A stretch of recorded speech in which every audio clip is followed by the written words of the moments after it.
This is aisle 42.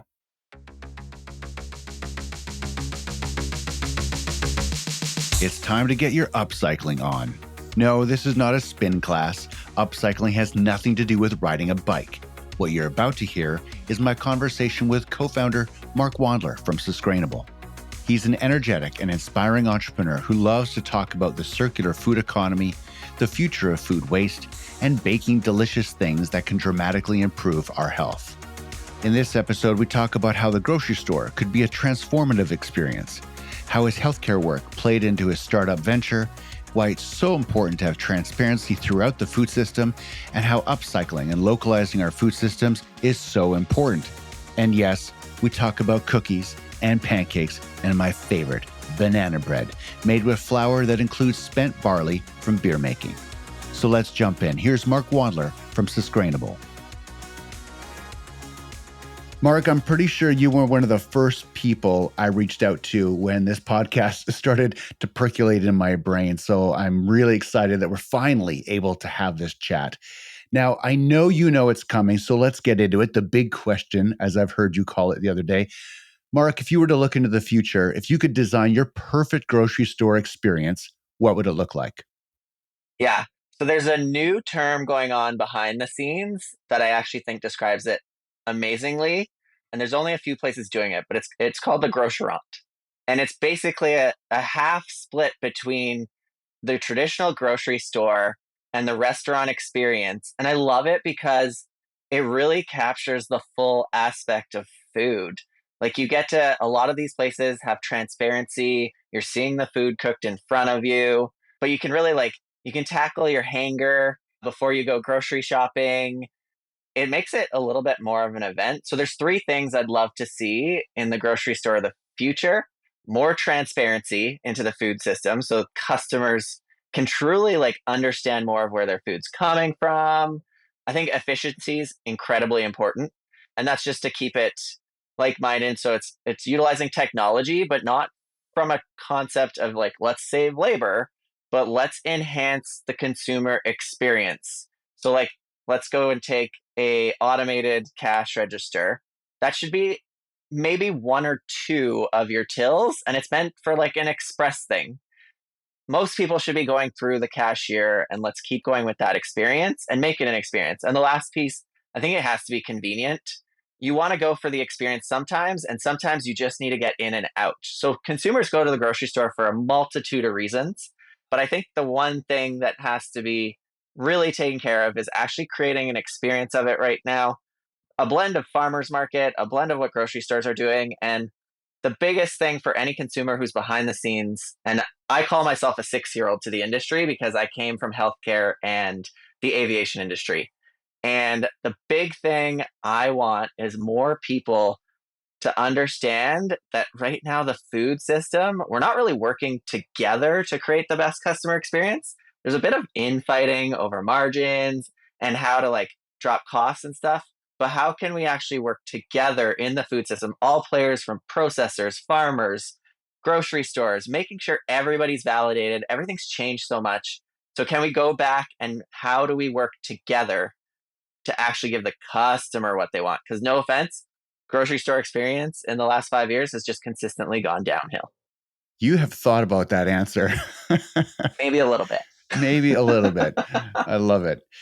Yeah, you're right. The experience has become there's a lot of big box. There's a lot of, volume buying. There's a trend towards more for less, and it can get a little overwhelming, especially if you're looking for an experience that doesn't fill you with anxiety and doesn't feel like a mad dash and doesn't feel like you're being put into a gauntlet of chaos. So yeah, that's a really great approach. Yeah, it's the word I'd use is it's become so transactional. And it's not the experience. And the one thing that I think right now for early stage founders, the biggest thing is demos give a great customer experience. Customers actually really love demos. But the one thing I've been trying to do with grocery stores is can you actually bring two companies in at once? Because then you're actually not doing it alone. So when you don't have customers and there's a slow period, you actually interact with each other. They could be complementary products, but there's always this energy that draws people in. And so it's we've started seeing it, but I'd like to see more of that. And like, let's build off that. How do we get energy back into grocery stores? Food brings people together. It brings cultures together. There's food fusion, so cool. And how do we capture that in the grocery store? Sounds great. I love it. Okay, so let's go back in time a little bit. I'm going to go take you back in time. Actually, it was in the 90s. Do you remember the 1990s? I'm not sure how old, if you're old enough to remember the 90s. I was actually a 6-year-old back Okay, then. there you go. Well, there was a breakfast cereal called Grape Nuts. In fact, I think it's still around. It was a Grape Nuts commercial that I saw. It was the first time I'd ever heard anyone in a marketing message talk about fiber. First time. Later in life, brands like Holy Crap found their way into my lifestyle. These are breakfast foods. But even now, the importance of fiber in our diets, the health benefits of fiber in our foods, especially in packaged foods, it's not really talked about. Maybe it's because it's associated with something evil like carbohydrates. I don't really know, but you and your team spend a lot of time learning about and talking about fiber. So let's get into fiber. Why is fiber such a big deal for us? Yeah, so first and foremost, fiber is the biggest macronutrient missing from the North American diet right now. So I worked with diabetics primarily. Well, I worked with people with chronic health conditions back in my days when I worked for Alberta Health Services.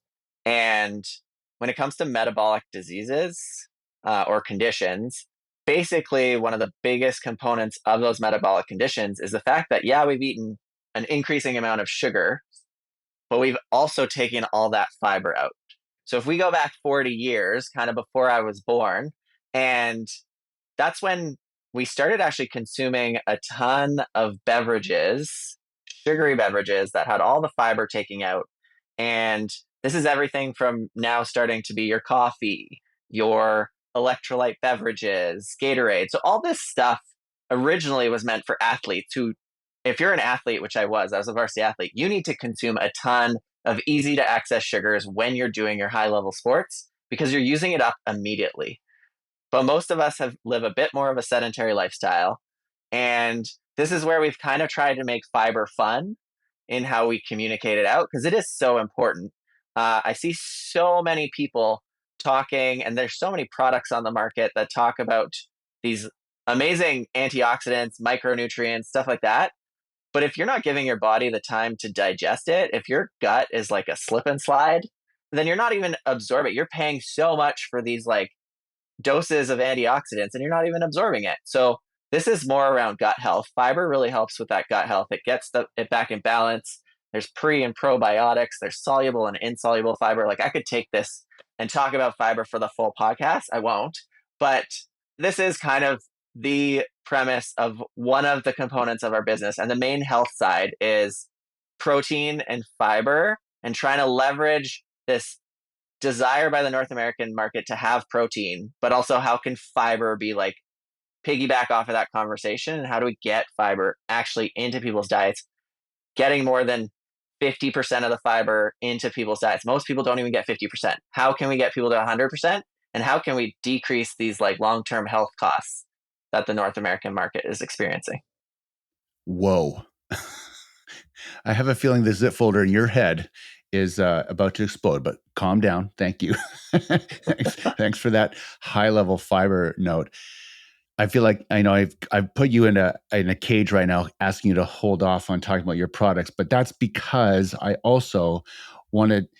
I feel like when it comes to upcycling, and in the podcast we've talked a little bit about upcycling here and there, and there's more interviews coming that we're going to dive into upcycling.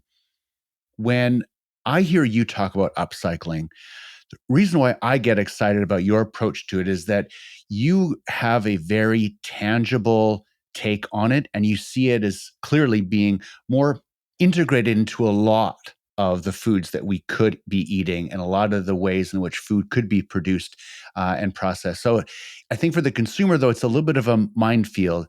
When it comes to upcycling as a term on packaging, it means different things to different people. Different ingredients are upcycled differently, but it's an important piece of the puzzle. So when you look at fixing a broken food system, what is it about upcycling that gets you so excited? Yeah, so fixing a broken food system, I mean, there's multiple ways we can talk about this. There's the social side, there's the environmental side. We're really targeting the environmental side right now with our business. And the one thing that we've tackled is we're tackling it at one level in the food system. So we're looking at beverage processors, primarily because that fiber component, when people are making beverages, you're actually removing all that fiber. It's a lot more technical to work with it at the food processor level, but everybody should understand that we need to fight food waste across the entire supply chain. It's happening at farms, it's happening uh, in distribution, it's happening at the grocery store, and even 23% is happening in the consumer home. So everybody has to focus on this together. And the biggest thing we try and make is we don't want to guilt people into it. We want to make it fun. So when I teach out sustainability, food sustainability, there's kind of three pillars to making our food system more sustainable. The first is fighting food waste. Like if we're putting all these resources, because a ton of resources go into growing our food and getting food to your door, we need to make sure we're utilizing all of it. So that's kind of why I'm like super passionate about this one because it's like I've never liked wasting my time, never liked wasting my money, and the waste of food. I got to see so much of it in the airline industry, but I grew up in a home that we didn't have a ton, and it's just like food was never wasted. My mother, the best story I have about this is my mother on Fridays was leftover night, and Fridays is the night where you might invite your friends over for sleepovers and stuff like this. So my friends loved coming over to my house because my mom was this amazing cook and would get so creative and they'd get to sample like what we had the whole week. And me and my sister were like, "Bah, leftover night." No, because my mom was such an amazing chef that obviously from scratch was better, but this is where like it really comes down to like your lived experience, and there's roots in my education, there's roots in my family, and I just think it's so stupid that we're wasting so much of the food. And when I found out about this stat, I had to do something about it. Second component is, and I won't get so deep into the next two, but going plant-based, there's a lot less resources that need to be involved in plant-based food. So I think the one thing about that market is it's gotten a lot forward, but they're up against some really big bodies in terms of there's like beef associations, there's dairy associations. There is really no big plant established plant-based association backing plant-based foods yet. I think it's to come, but it's because it encompasses so many different things. So that's the next thing. If there's consumers out there, try more plant-based products. Give it a go every once in a while. It doesn't mean you have to go completely plant-based or go vegan. It just means consume a little bit more of it because it's less resource intensive on our planet. And the last one is localizing our food system.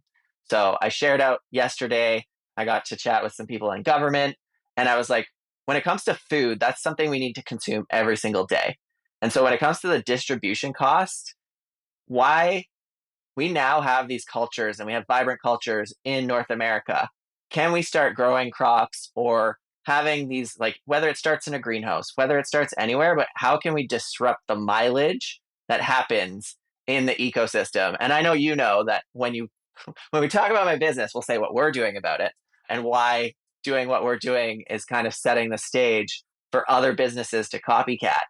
But yeah, those are the three components. So fighting food waste, going more plant-based, and localizing things. If we can do those three things, we are going to naturally have a more sustainable food system.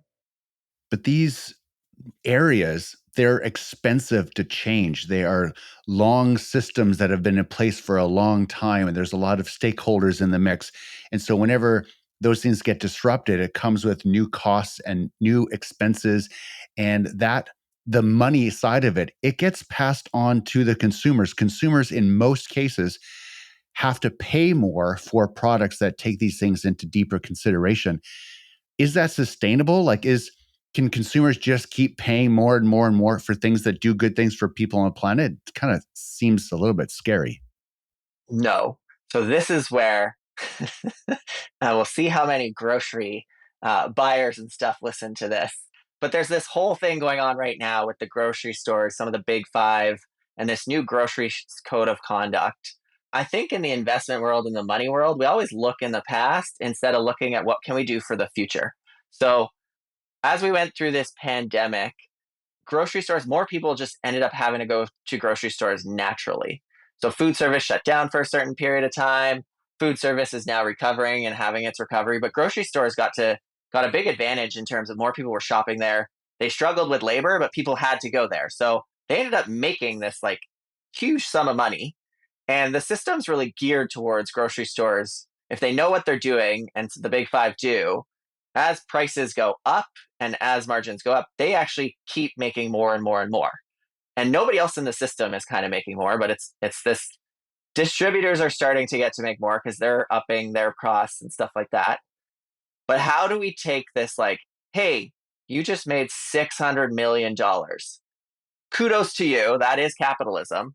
But now let's talk social capitalism. How are you investing this into a future better system? So they've just made a bucket load of money. Instead of this being like, cool, here you go, shareholders. How about, hey, here's 70% for the shareholders. Here's 30% to match with the government who's saying they're motivated. And let's take the two biggest players with dollars and actually drive this forward. Because you know what? The cost is only going to keep going up. And at some point, we have to switch. So is that government subsidy of food processors? What does that look like tangibly? I think tangibly, it looks like them offering up, trying a lot of things. So this is how innovation kind of works: is throw 10 to 12 ideas against the wall. Don't even come up with all of them yourself. Come up with them. Basically do what we did at the BC Food and Beverage Founders Group today. We had our very first session, and I asked for 5 minutes at the end to basically get a brainstorm around what ideas do people want to see executed. So what do they want to learn? And lo and behold, after getting the few first initial ideas out there, all of a sudden we have a list of 20 ideas. And then the last task I asked, because now you have 20 ideas, you got to triage it. So I said, I want everybody has this form, put your top 3 that you want to learn about on a form. So this is where grocery stores can kind of take a little bit from this crowdfunding model, a little bit of like, there's all types of innovations that can happen. Throw 15 ideas out there. They have a massive audience. Communicate it to like, hey, how do you want to see this money spent? How can we make a better customer experience for you? And then start basically investing in the areas. Obviously, food processors need to come to the table with a little bit of cash, but I think the majority right now, because grocery stores and government have the most of it, is how do we reinvest so that our food system doesn't completely fall apart? Sounds bold. I'd love it. Let's do what we can to make that happen. Let's go to the grocery shelves, Mark. What do you guys make at Susgrainable? What are you guys putting in bags? What are you guys driving around in trucks? What is going on at Susgrainable? Okay, so our core product and what differentiates us is our upcycled barley flour. So that is the core ingredient that sets us apart from everybody else. And what upcycled barley flour is, we take beer waste and we turn it into a shelf stable flour. And when I say beer waste, it's not the leftover from your cup of beer. It's the grains behind the scene that you never see. The first step in the brewery process is they steep out the sugars and all the fiber, protein, and minerals remain. So then we create this flour. And then when we can launch our first facility, which is our next big hurdle, and we're getting closer and closer to this happening, which is amazing, is we create added value products. So for us right now, there's 3 baking mixes. There's a pancake waffle mix, there's a banana bread mix, and there's a cookie mix. And honestly, we also did these 3 mixes for a multitude of reasons, which if you want, ask me, I can dive into it further. But basically, the whole concept is getting people to utilize it, getting familiarized, put it in front of customers, get their feedback, but also get the attention of other food producers who are like, and that's what's been happening, is we actually have massive food companies coming to us being like, how much flour are you producing? Because they're like, we would love to start doing some R&D on this stuff. And that's how we really grow our impact. So I always say we're impact first, finance is second, because it's an economics play. And when we get the first facility off the ground, that's when the unit economics really come in. Me and Clinton and a few of our early investors have really dug deep and bootstrapped this thing along. But we're now at the stage where we need to bring on some investors to help us move this thing forward, get that first facility going. And really, the impact comes from getting this more grains rescued.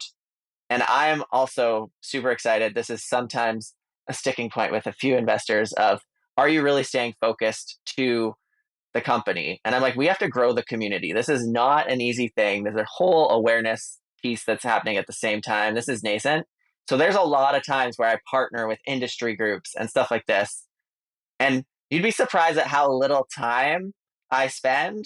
It looks like I spend a ton of time, but I think it's because I'm just so ingrained in everything I'm doing that when I say yes to public speaking, like I had 11 years at WestJet where I did a multitude of public speaking.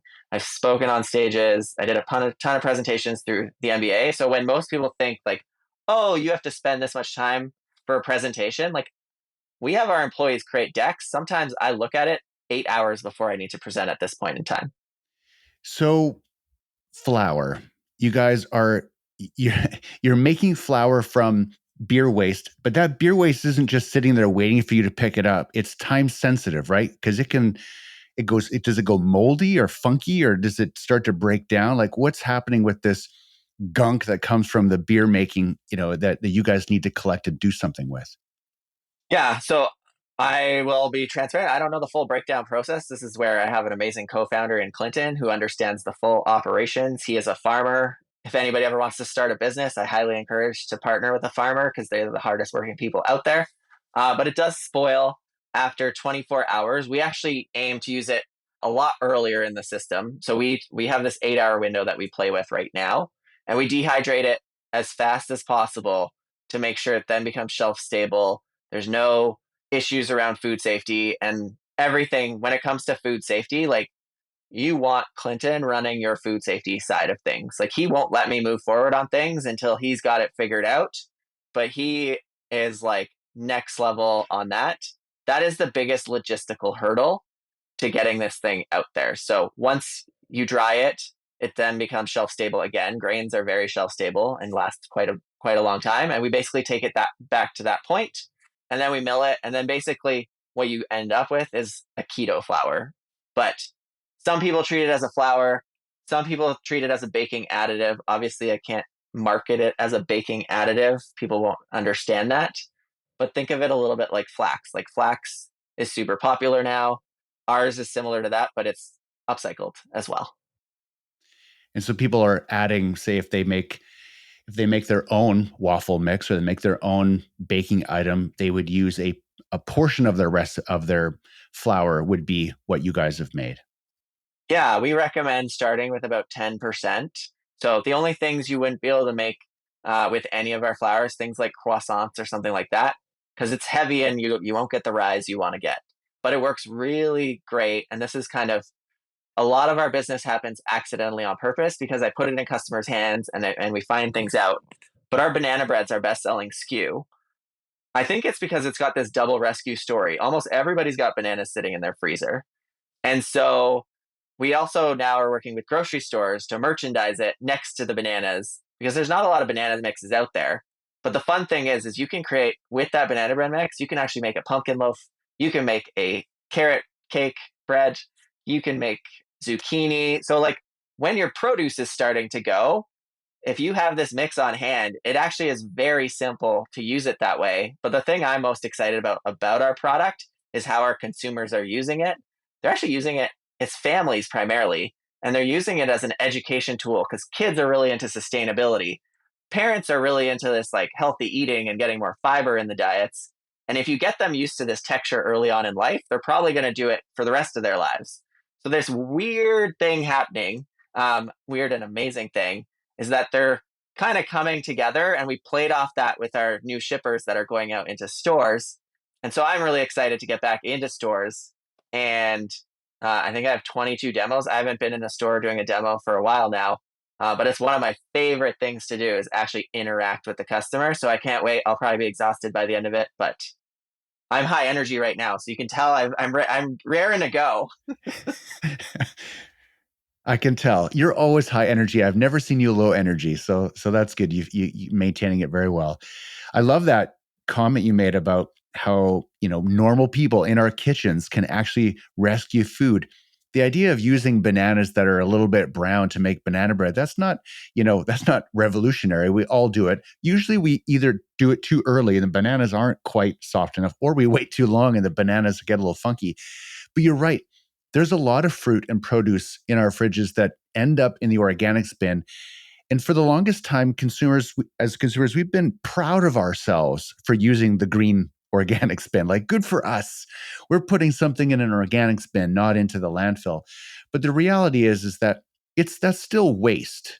It's not being used properly. And if it goes, I don't know organics recycling, very well, but turning it into food is still, I think, a better way to go, given all the resources that went into it. So I think it's really cool what you guys are doing. I've had your product many, many times.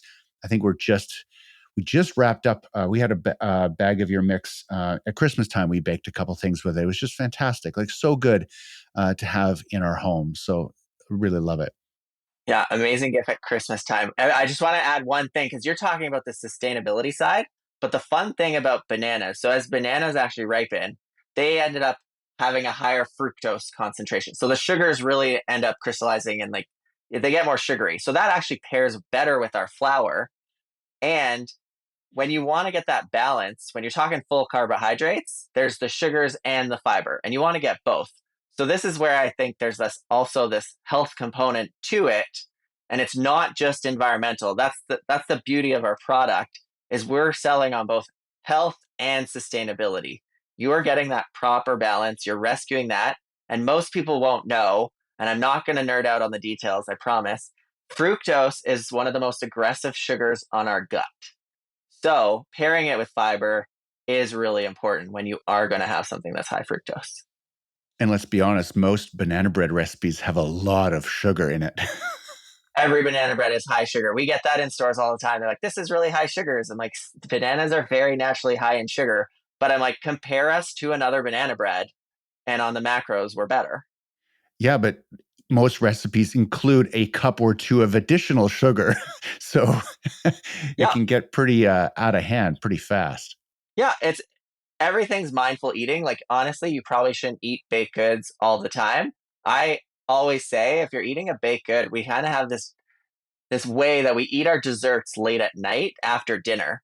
You should probably be eating your highest sugar foods first thing in the morning because you're actually just depleted your sugars overnight. So it's kind of this weird way of flipping it around. This is more of a personal thing, but you can take it to see if dietitians and nutritionists would validate it. Some will, some probably won't, because there's varying opinions within that community too. But yeah, the sugars are a full other conversation. I get that. All right. Well, I saved, I think, one of the best things for last, and that is you were on national television. You pitched the Dragons on the Dragons Den. You've got a deal. So give us the scoop. What was it like to be on TV? What was it like to be in that whole Dragons Den environment? Talk to us about the deal. Give us the Dragons Den scoop, Mark. Yeah, so that was a fun experience. The hardest part for me, because I am a talker, is not being able to talk about it since we filmed back in May and the amount that's changed in our business since then. So the funnest thing for me was like the one thing you control is your pitch, is that 90 seconds at the beginning. And it was really funny because you have to audition first and you go through a couple of like pre-screenings. A lot of companies that I know didn't hear back for like 3, 4 weeks. We heard back the very next day. They're like, yeah, we want you guys on the show. And then they're like, okay, we need to go bold for the show. What are we going to do? And they like kind of threw out their ideas. And I'm like, why don't I eat spent grain from a garbage can, like fresh spent grain? And they're like, would you do that on air? I'm like, yeah, it visualizes the problem. It's literally, which had an interesting experience because then the dragons were like, you just ate something out of a garbage can and now you want us to eat it off this plate. So it's not something I'd do again, but it was great for TV. Did you have to practice? I can't imagine eating a handful of that. I did practice once because I'm like, okay, I'm going to need to talk and answer questions later. We made sure that it was at the end of me talking, and then Clinton and Ange were going to be talking for the next minute and a half because you're eating something that is like, and I took a handful and stuck it in my mouth. And then we had the beer to wash it down. So it was all part of the play because I'm like, I might need a lot of beer to like actually get this down because it's all fiber and protein. And it does need to be mixed with other things. But yeah, it was a ton of fun. One of the dragons wanted to actually eat it too, but the fun thing about it that people didn't get to see is like we're very food safe and stuff like this, but this is for TV. So I'm like, I have a bucket, and we had like the little bucket that was refrigerated because we had to get it. We sat on set for a while behind the scenes before you get to go on. So the spent grain, by the time we got in front of the dragons, was about 24 hours old, and we're like, okay, you need to put this on top, and they're like, yeah, no problem. And I was like, this is where Clinton immediately is like, I don't think we can trust that it's going on top. He's like, do you not want to eat the spent grain anymore? And I'm like, I'm eating the spent grain. You might get sick tomorrow. I'm like, I might, but I'm like, that is a risk I am willing to take. In business, there's a ton of risk. And I'm like, I have pretty much a gut of steel. I'm willing to try everything. This goes back to Mark is a 6-year-old. So I'm glad I have Clinton sometimes to be like, don't eat that. But yeah, no, it was a great experience all in all. The advice we got is just as good as like getting money. The one best thing about after it's airing, because I'm like, this is where me and my co-founders are very different. They were most nervous when we were going and actually getting in front and having a pitch and do that. I love big personalities. I'm a big personality. I fit right in and I can go back and forth with them. In a nicer way, they told me to shut up at one point so Clinton and Ange could talk. But they were a little bit more polite about it. Not as nice as like, okay, please be quiet. But they're like, we've had enough from you. Let's hear from the other two. But yeah, no, it was great. The best thing that came out of it is Manjeet really validating the fact that this is a problem for the craft breweries. Like the big breweries have solutions for this, but the craft breweries who are still working the day to day and they really want to focus on their beer. And almost everybody who starts a craft brewery never thinks about the cost of this as like a food waste management cost. So we come up with a zero cost solution for them. And we have big plans for them to be part of our marketing as we move forward. There's a lot happening behind the scenes that people don't know about. That'll be for future podcasts. But yeah, no, exciting opportunity, got a lot of awareness. Retailers are excited about it. And apparently, yeah, we've even called the next 22 demo days the Dragon's Den demo tour, because all the retailers are like, when's Mark coming in to do a demo for us? With the staff want to meet him, stuff like this, because we shared the video. And no, it's pretty exciting. That's awesome. And you guys are working towards your facility in Calgary is where you're getting set up for. That's going to be fun to see that operation come to life. Yeah. So the fun thing about it is that this is where I talked about distribution early on and how breweries are everywhere. So we actually want to have a more localized system, a 3,000 to 5,000 square foot facility where we work with local craft breweries across North America. And so, yeah, Alberta's going to be most likely our first facility. But when there's appetite and we can make the economics worth in urban settings everywhere else, we want to do that because that's where the food system, it gets more local. We can work with the local community, work with the local breweries. And yeah, food should be more local.